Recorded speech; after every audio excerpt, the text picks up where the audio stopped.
আষাঢ়ের শেষ সময়ে এসে টানা বৃষ্টিতে বিপর্যস্ত রাজধানী ঢাকা। গভীর রাত থেকে শুরু হওয়া বৃষ্টি ভোরের দিকে রূপ নেয় মুষলধারে বর্ষণে। আকাশে ঘন ঘন মেঘের গর্জন আর অবিরাম বৃষ্টিতে নগরীর বিভিন্ন সড়ক ও অলিগলিতে তৈরি হয়েছে ভয়াবহ জলাবদ্ধতা।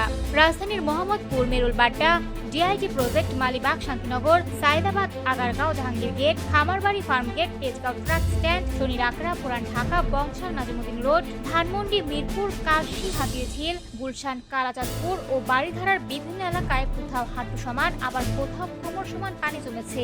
সপ্তাহের প্রথম কর্মদিবসে এমন বৃষ্টির কারণে সবচেয়ে বেশি দুর্ভোগে পড়েছেন অফিসগামী মানুষ, শিক্ষার্থী ও শ্রমজীবীরা। অনেক সড়কে পানি জমে থাকায় ব্যাহত হয়েছে স্বাভাবিক যান চলাচল। জরুরি প্রয়োজনে যারা বাইরে বের হয়েছেন তাদের অনেককেই পানির মধ্যে দিয়ে ঝুঁকি নিয়ে চলাচল করতে হয়েছে। আবহাওয়া অধিদপ্তর জানিয়েছে, রাজধানীতে সর্বশেষ 6 ঘন্টায় 76 মিলিমিটার বৃষ্টিপাত রেকর্ড করা হয়েছে, যা চলতি মাসে এখন পর্যন্ত সর্বোচ্চ। আর গত 24 ঘন্টায় বৃষ্টির পরিমাণ ছিল 97 মিলিমিটার। পূর্বাভাস অনুযায়ী আজও ঢাকা ও দেশের বিভিন্ন অঞ্চলে ভারী বৃষ্টির সম্ভাবনা রয়েছে।